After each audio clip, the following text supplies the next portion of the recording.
your Bible, we're going to be in 2 Samuel chapter 1 this morning.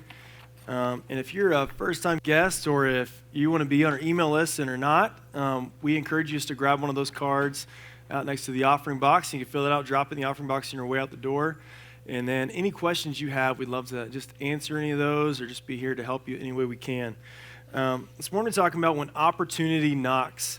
Can you imagine just walking in, maybe it's the first time lottery jumps up to like $500 million and you go buy a ticket and your numbers are the ones on that card, right? That little piece of paper. And you go, man, what am I going to do with all this money? And all that huge windfall, I don't know if you've ever thought about that, just like what would that do to your life? And maybe you think like, well, of course, I'd use it for good purposes. I'd take that and I'd give a lot of it away. And then, you hear reality in the stories of a lot of the guys who win. And when that huge windfall comes in, what do? A lot of times they just wind up spending it like crazy, like all kinds of stuff. I know I pretend like, oh yeah, I probably would give a lot away. But the truth is, I'd probably buy like 10 mountain bikes. I don't even know why I would need that many, but I'd probably just buy them just because. There's all kinds of things that you would just do just because you had the ability to do that. And I think we think about that kind of opportunity, as that being an opportunity. But every single day that you live your life, you're faced with all sorts of opportunities. You have some good opportunities that come in that look in the form like that. Not many of us, get a check in the mail that's like, oh, here's $1 million. Go ahead and have fun, spend it. That's not most of us. We don't live in in that frame. But for many of us, every day, I'd say all of us, you are faced with all sorts of decisions of things that happen. We understand money is a resource. Time is also a resource, and your life is a resource. It's something that you have, and you have a decision of how you're going to spend it. How will you spend it? How will you spend your life? How will you spend your time? How will you spend your money? These are the questions we have to ask, and you have an opportunity for how you are going to spend your life in the way that you want to, in the way that you can. If you understand the Bible or walk through this, or you're a follower of Christ, you understand that we have decided, believe that Jesus truly did die on the cross for our sins, pay the price for us, and take our punishment on the cross, and we've followed him. We've decided to make a decision of the opportunity that's presented us to be his child and to follow him for the rest of our lives. That is an opportunity that Christ has bestowed upon us because of his grace in the cross. It's an opportunity. And then as a follower of Christ, every single day, you have opportunities. Opportunities to follow him or opportunities to not. And maybe that opportunity looks more in the form of selfishness or some other thing, but we have opportunities to follow Christ or not. And so this morning I really want to think through the difference in really two main things: selfish opportunities and kingdom opportunities. These are selfish opportunities are things that come up in our lives, or we decide that we are going to use that event or situation for our own gain, our own pleasure, or kingdom opportunities where we see whatever that has happened in the light of Christ and who he is and what the Bible says is right and good, and we want to follow Jesus because of who he is and not because of what kind of gain it can get us. And I assure you that the short-term gain that you are missing on that opportunity is nothing compared to the long-term kingdom opportunity we have in Christ. I think a lot of us ultimately is just short-sightedness. We think only in the immediate.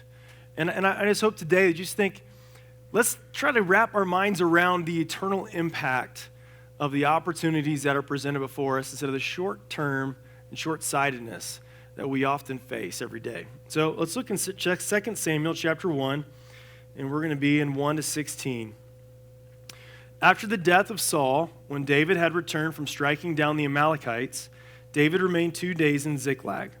And on the third day, behold, a man came from Saul's camp with his clothes torn and dirt on his head. And when he came to David, he fell to the ground and paid homage. David said to him, "Where do you come from?" And he said to him, "I have escaped from the camp of Israel." David said to him, "How did it go? Tell me." And he answered, "The people fled from the battle, and also many of the people have fallen and are dead. and Saul and his son Jonathan are also dead." Then David said to the young man who told him, "How do you know that Saul and his son Jonathan are dead?" And the young man who told him said, "By chance I happened to be on Mount Gilboa, and there was Saul leaning on a spear. And behold, the chariots and the horsemen were close upon him. And when he looked behind him, he saw me, and he called to me. And I answered, 'Here I am.' And he said to me, 'Who are you?' I answered him, 'I am an Amalekite.' And he said to me, 'Stand beside me and kill me, for anguish has seized me, and yet my life still lingers.' So I stood beside him and killed him, because I was sure that he could not live after he had fallen. And I took the crown that was on his head and the armlet that was on his arm, and I have brought them here to my Lord." Then David took hold of his clothes and tore them, and so did all the men who were with him. And they mourned and wept and fasted until evening for Saul and for Jonathan his son, and for the people of the Lord and for the house of Israel, because they had fallen by the sword. And David said to the young man who told him, "Where do you come from?" And he answered, "I am the son of a sojourner in Amalekite." David said to him, "How is it you are not afraid to put out your hand to destroy the Lord's anointed?" Then David called one of the young men and said, "Go, execute him." And he struck him down so that he died. And David said to him, "Your blood be on your head, for your own mouth has testified against you. I have killed the Lord's anointed."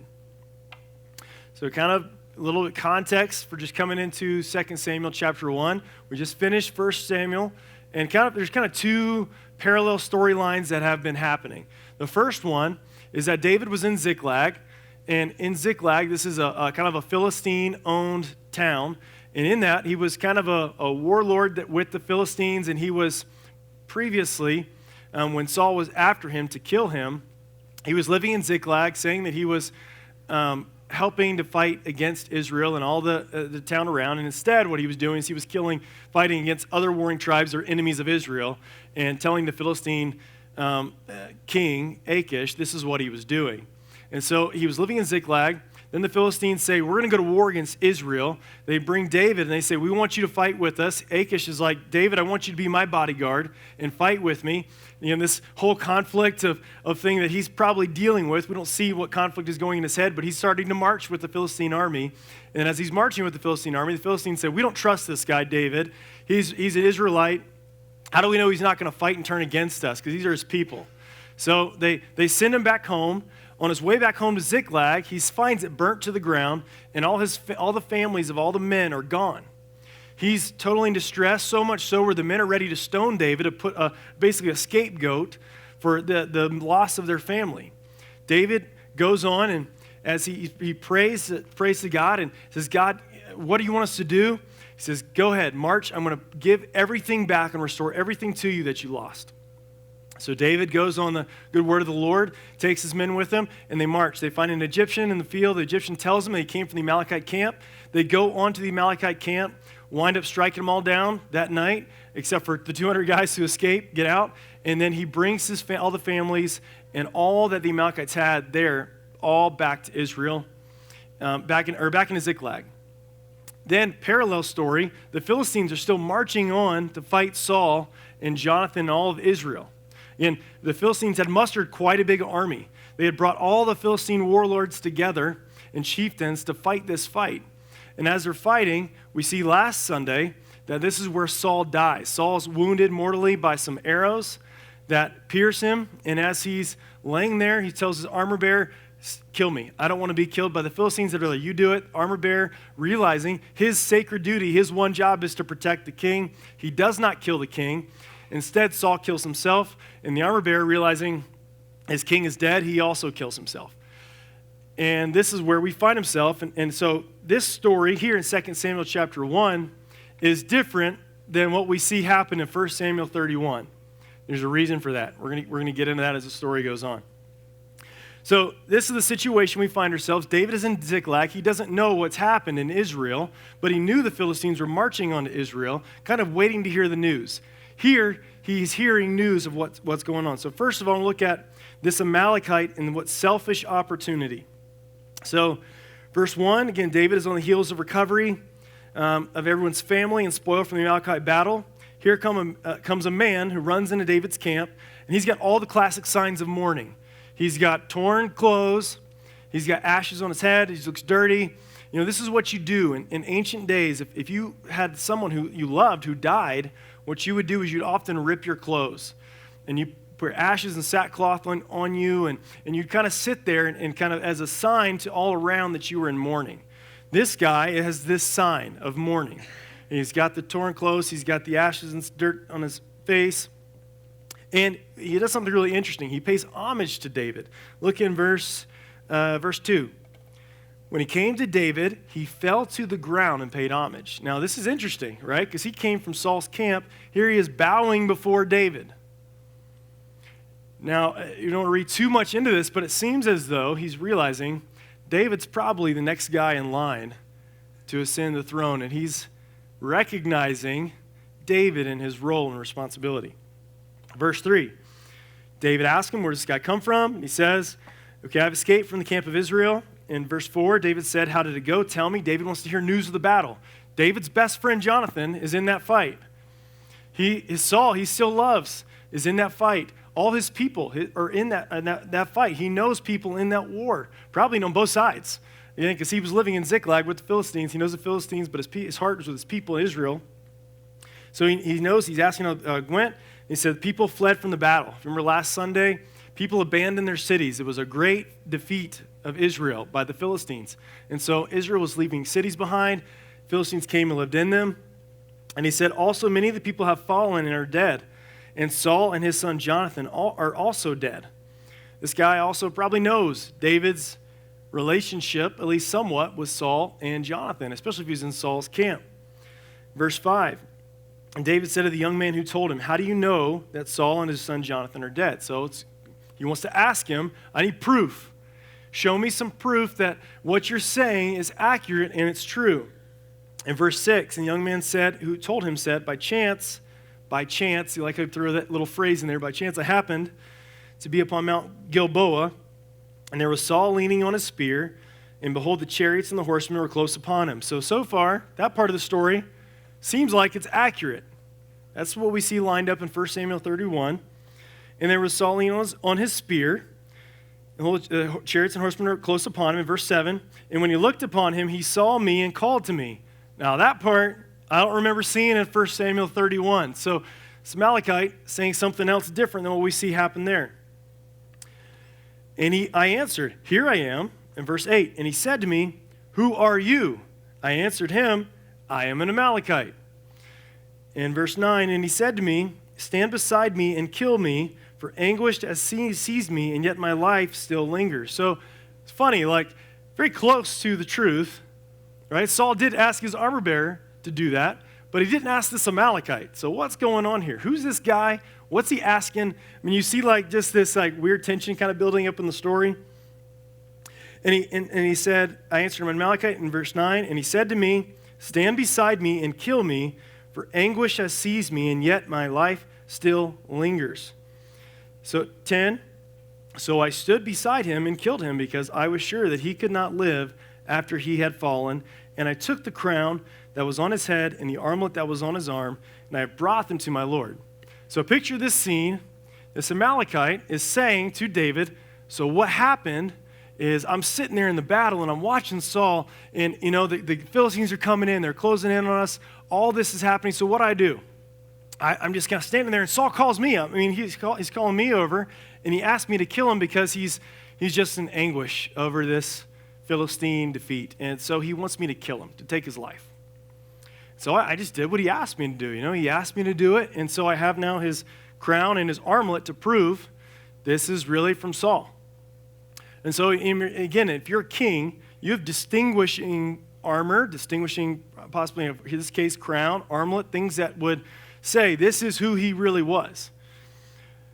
This Amalekite brings these back for proof to David to say this is really who I saw. So what's going on here? There's two different accounts in 2 Samuel 1 and 1 Samuel 31. Well, this Amalekite is nothing more than an opportunist. He came upon this battle. He sees the scene at hand, watches Saul perish, and then what does he do? He sees that he's laying there dead. His crown, his armlet is there. Knowing full well that Saul and David are enemies. David's probably going to become the next king. So what do you do if you're an opportunist looking to ingratiate yourself to the new king that's coming in? You bring him news that his enemy is dead. Now, obviously, this guy doesn't know David that well, because if he did, he wouldn't have come with this kind of news to David. But he brings the crown and he brings the armlet and says, look, here it is. Now, I'm bringing it to you. He's paying homage to David. He's flattering him. It's the classic signs of someone who just wants to benefit themselves by the situation in which they find themselves in. The other thing which is really ironic about this story is he's an Amalekite. What do we know about the Amalekites and David a couple chapters ago? The Amalekites just took David's family, and they took his men's family. David's not really happy with the Amalekites at this current time. So this is not a really good situation. You feel like the irony in the story as the Amalekite comes up, and here's David saying, I'm an Amalekite. Not too great of a situation. So here's the Amalekite coming with an opportunity to try to benefit himself, and here comes David as the king who has the wisdom and oversight and also trying to follow God and protecting who he says the Lord's anointed. And we'll get into that, what that means in a little bit.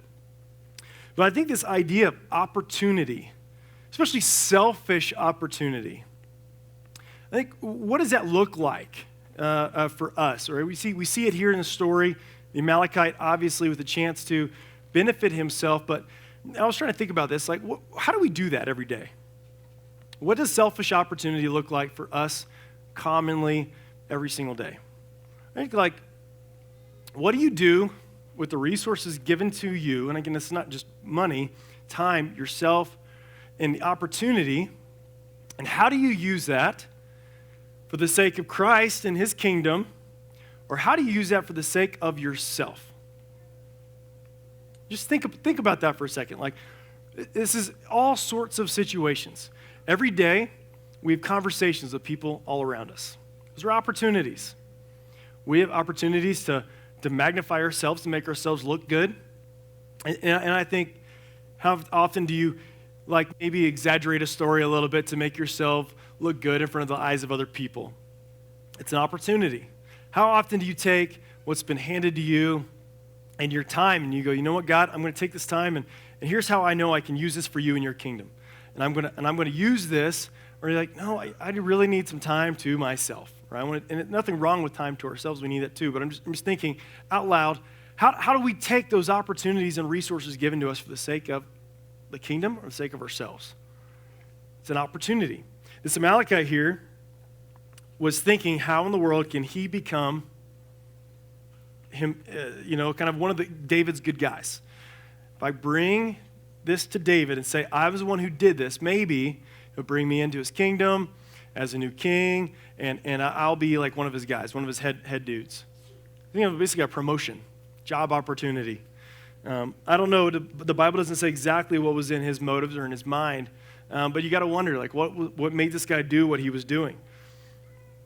And I think we have selfish opportunities that spring up all over the place, right? And every opportunity is not bad. How we tend to follow that opportunity is what really is the deciding factor for us. I think an opportunist is not concerned with the biblical ramification of their decision, only concerned is their personal benefit. So if you wonder, like, okay, how do I decide whether this opportunity is a selfish one or a kingdom opportunity? Ask yourself, what's the first thing that goes across your mind? Am I trying to benefit myself by the result of this decision, or am I trying to ask, how can I glorify God in the midst of this, whatever this is? Whether it's financially, whether that's in the conversation, whether that's in the way that you spend your time throughout your day, whether it's the way that you treat your wife, or you treat your husband, or the way that you treat your kids, or the way that you treat whoever. It's an opportunity to glorify God or to glorify yourself. How do you treat those things, and how do you use those things for the sake of the gospel and for the sake of the Lord and his kingdom?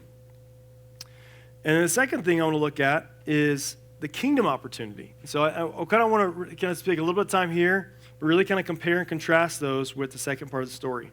Verse 11. Then David took hold of his clothes and tore them, and so did all the men who were with him. So David does something which probably would have been, I don't know, I would think maybe a strange thing for this guy to see. David is in mourning because Jonathan is his friend. These are men that he knows, that he's fought alongside. He loves these guys. And these guys, a lot of them went down that day in this Philistine battle. Saul is still a guy, even though he's tried to kill David. David has done nothing but try to protect his life. In the midst of Saul trying to kill David, David has only tried to preserve his life because he knew that God would take care of things in his time because he was the Lord's anointed. So in this, David is mourning the men of dead. So they wept and they fasted until evening for Saul and Jonathan his son and for the people of the Lord and for the house of Israel because they had fallen by the sword. So here David again is mourning the loss of all these guys. And he does this all day, all the way till evening. So you just picture the scene. All the guys are around. The Amalekites still in the camp till the evening. Verse 13, and David said to the young man who told him, where do you come from? And he already told him in the story earlier that he was an Amalekite. But again, for emphasis, he says, and he answered, I am the son of a sojourner in Amalekite. Again, sharing where he comes from and who's the type of people that he is. And he said in verse 14, David said to him, how is it you were not afraid to put out your hand to destroy the Lord's anointed? So this phrase, the Lord's anointed, is kind of big in the last several chapters with David and Saul. Basically, if you remember, if you've been a part of this series from the beginning, Israel wanted a king, and God grants them a king. Even though this king was going to cause calamity and catastrophe, he gives Israel exactly what they wanted. So God ordains and sets up King Saul to be the king of Israel. David knows that. And in the midst of that, when Samuel tells Saul that his kingdom is going away, and David is anointed the next king of Israel already, David does not take Saul's life, even though, what has Saul been doing? He's been throwing spears at him like crazy. He'll ask David to come into his chamber, play the harp for him, and then boom, Saul's throwing spears at him, trying to kill him. Then you have like other situations where Saul's coming after him, pursuing him in the wilderness and trying to find him and doing all this manipulative stuff. And David still has done nothing but try to preserve Saul's life. Even to the point where one of his men is standing right in front of him and he says, I've got the spear in my hand. Saul is asleep. It'll only take me one stroke, but I promise you I'm going to take him out. It's all it will take. I can end this. David says no.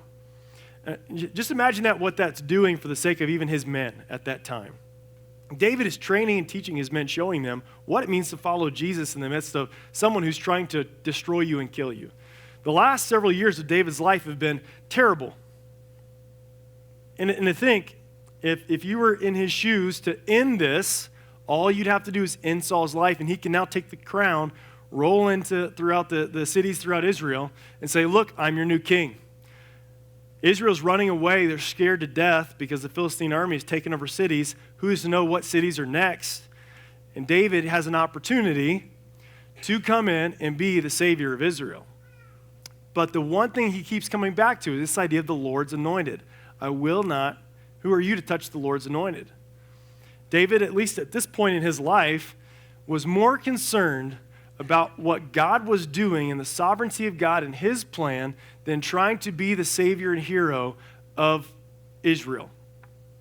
He knew that God was the one who gave him the power, who gave him the strength, and ultimately was giving the victory into Israel's hands. And I think when we look at kingdom opportunities and selfish opportunities, a lot of it centers around that.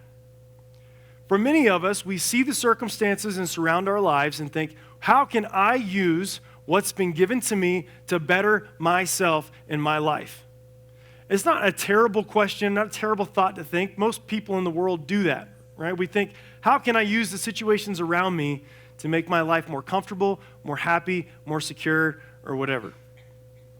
But as a follower of Jesus, that can't be our first go-to. Can't just be, I'm going to think about what makes me happier and healthier and all those things. We have to think, how do I glorify God with what I've been given? And I think in that there's a bit of like control. We think, first of all, we have an illusion and we think we can control it. Again, we've walked through a whole lot of things with our daughter, and for those of you who know her story, I'm not going to go into a ton of depth here, but my daughter's diagnosed with spina bifida, and in the midst of that, just as a parent, you just think, what can I do? How can I help her? How can I deal with this? And you're at the mercy of doctors and surgeons and medical teams and nurses, and you're kind of watching all this helplessly. Like, I have no control over this. I have no ability to fix this. And as a dad, that's all I want to do is fix it. I want to help my daughter. I want to help her feel better. I don't want her to go through this. But I'm sitting back just watching. And, we were kind of waiting for her head as her head is swelling. She was going to need a shunt put in to relieve the pressure in her head. And they're going to do that this week. And I think in the middle of that, of hearing the doctor just talk about that, like they're going to have to do this. And I'm just sitting there like, is there not anything I can do? There's nothing I can do. And I want to be mad because I can't fix it. I can't stop it. I can't help it. I can't make it better. And I'm just sitting there wrestling with that, just struggle and balance in my head. And I started thinking about this whole idea of dependence upon the Lord. That we are all dependent upon the Lord. Famous pastor, theologian Andrew Murray was talking about this whole idea of depending upon God. And we should understand our dependence upon God is a lot like just breathing. Just breathing. But the truth is, we get comfortable, we start to get secure, and then we start to take our own world, and we start to try to control it, and start to live in such a way where we have control over every aspect of our lives.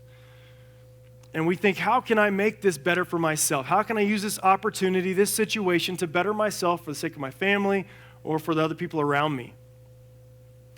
And as I was thinking through that, it is a grace on our lives when God reveals to us and shows us that we are dependent upon him.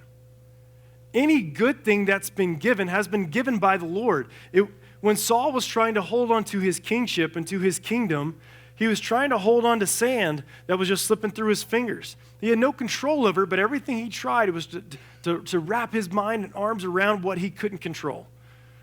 And I think what we see in 2 Samuel and 1 Samuel is that all of this has been set up by God. God is the one orchestrating every piece. He's the one moving kings. He's the one moving kingdoms. He's the one moving armies. And all of it is in his hands.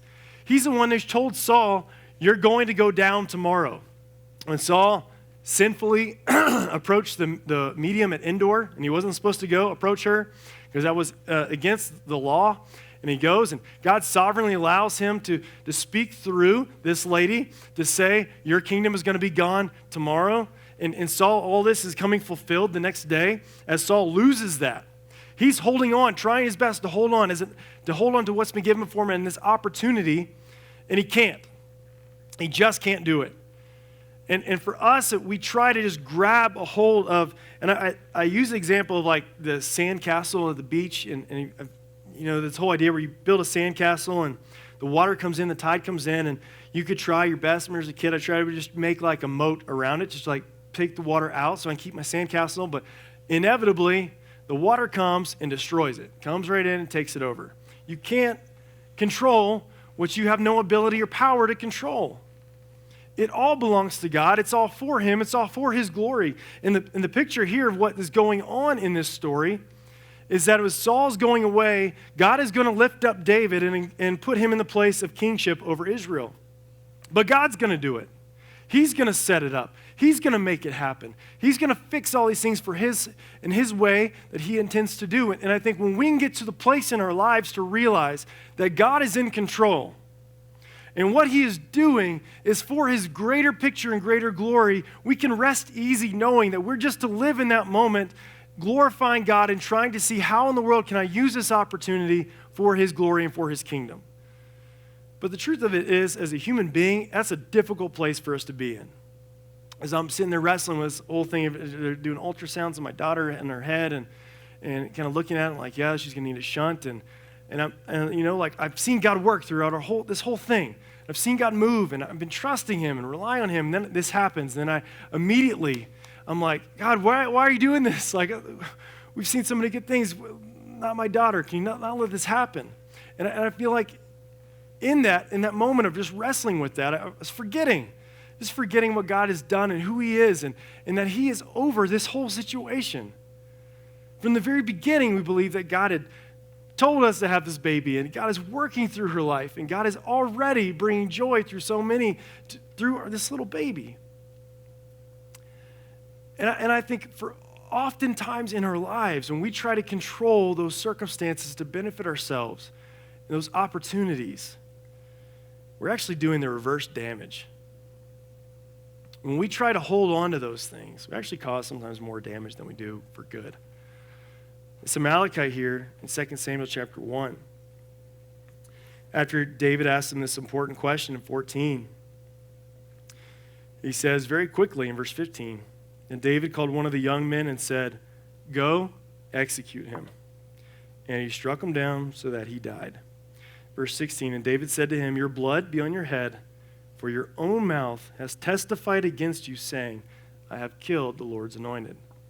David enacts what maybe, I don't know if you read this story and think that seems harsh, but you got to realize David's concern here was for the Lord and the Lord's anointed. Now in that, this man doesn't realize the kind of relationship that David and Saul had. David loved Saul. David loves Jonathan, his son. They're best friends.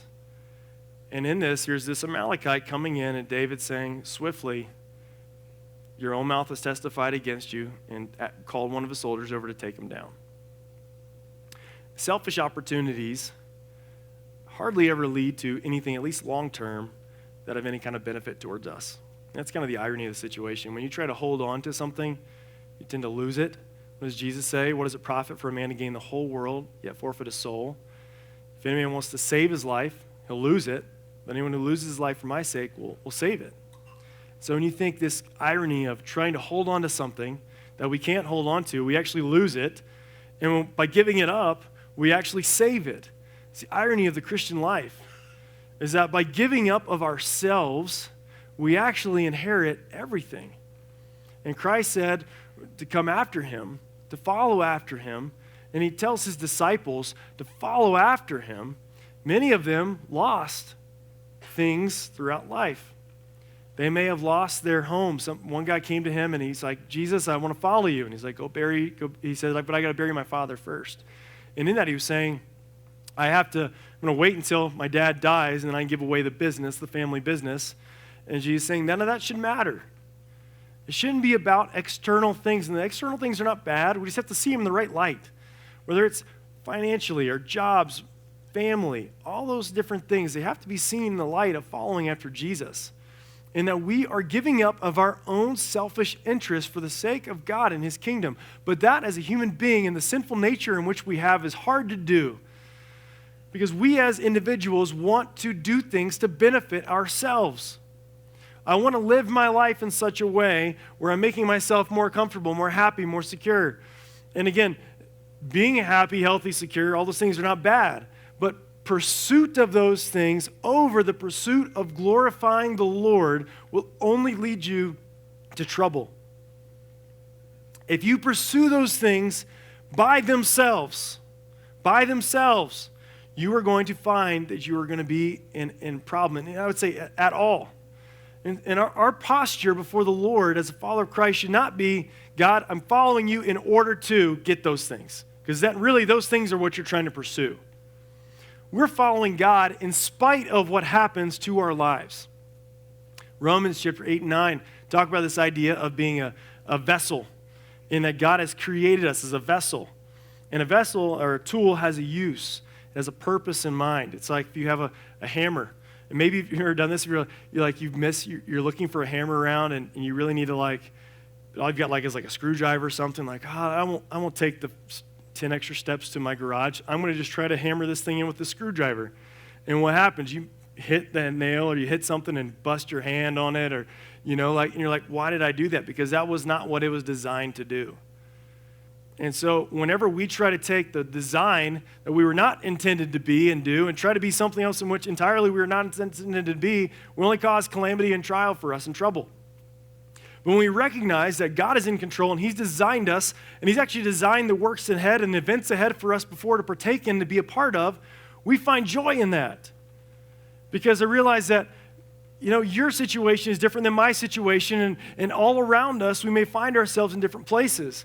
Not everybody is going to be like David, who was anointed to be king. Most of those guys were there to be loyal soldiers following David and doing what, again, their place is to be a part of that army. We all have been called to different things and walked different roads and journeys, and God is using that and designing that for his greater glory. And so we're not to pursue external things that we think are going to make us more comfortable, happy, secure, whatever it may be, but to pursue Jesus and say, God, in spite of what may come as a result of following you, I am going to be content. I am going to be joyful in following you, even if I don't like the circumstances that I've been presented. And it's okay not to like the circumstances you've been presented. We see in the book of Psalms how David often lamented the situation that he was in. But every time in the psalm, he does something. He comes back around to God. He recognizes his error. He recognizes his thought and goes, God, but you're still the Lord, and you are still good, and I am following after you, and I'm trusting you. It's not wrong to have the emotion of the situation, but we need to make sure that we bring ourselves back around to understanding that God is God, and we are not. It is not our show, it's not our world, it's not our play, but a lot of times we think we need to be the ones that have our hands on the strings. God, I want to move these pieces around. Like, no, take your hands off the board, God. I want to move the chess pieces. I want to maneuver them to where I think they need to go. It's not what's going on. It's God's show. It's his. It belongs to him. It's for him. It's for his glory. And I think for us, it's a hard place for us to be in because we battle against the selfish opportunities and kingdom opportunities every single day. So if you're like, okay, well, which one am I facing? Am I going more for kingdom opportunities, more for selfish opportunities? A simple test really to ask is like, what do you do? What do you first think about when you're faced with those decisions of an opportunity? Is my first thought, God, how can I glorify you in this? Is that your first thought? Or maybe you come back around to that after you've had the emotion of the situation at first, and you come back around to that. But does that come across your decision-making at all? God, how can I glorify you in this? X, Y, Z. You fill in the blank. Or is it, God, how can I use this to help give myself a better situation? I'll be honest. Oftentimes, I feel like it's not my first thought. I'd say probably most of the time. I'd probably deal with the emotion of being selfish and proud and everything else that goes into it. And then I come back around eventually, but God has to wake me up out of my stupor to realize that I'm a sinner and I'm only following my own selfish, sinful motives. And God has to say, Bobby, do you realize what I've given you? We just sang about the gospel and grace and mercy and how Jesus has come down and brought us out of the pit, and he saved and redeemed us from our sin, and he set us up as his children. And we go, this is who we are now in Christ. This is what he's made for us. I look at my sweet, precious daughter that I have that I get to hold, and that she's alive. And I think 50 years ago, 100 years ago, that might not be the case. She may not have made it. God, that you brought us here. We're in the University of Utah where just think about this, the chief hydrocephalus expert in the entire world is a part of their team at the University of Utah. Here in Salt Lake City, right an hour away from our house. God's providence, his hand is all over everything. And I'm watching this and thinking, and I forget that. I just forget so quickly and so easily thinking that I'm the one in control and I'm the one that's got to make this situation better for myself. And us as human beings, that's what we do. We just think about ourselves and we forget the whole glory of God. I think, man, God, I wish that I could just go, yes, this circumstance is terrible, but God, how can I use this? How can I follow you? How can I trust you more in the middle of this? I hate that my standard response is always why, or how can this be me? What do you do when opportunities are faced before you? Are you more like the Amalekite who comes in and think, how can I make myself get a better position for myself? Or are you thinking, how can I redeem this opportunity? How can I take this opportunity and use it for the glory of God? How can I magnify God in the midst of this?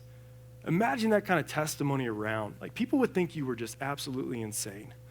You know, like, is that the way these people are living? Like, how are they joyful in the midst of that? That's crazy. That's crazy.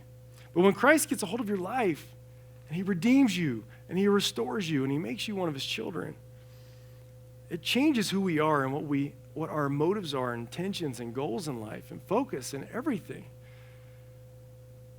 And we still face the emotion. I don't want to throw that aside, but man, it would be life-changing. It would be community-changing. It would be world-changing to have Christians who actually lived out their faith and following after Christ and living for the glory of him. Is that you? Is that the way you live? Or is your thought for how can I make myself better, put myself in a better position?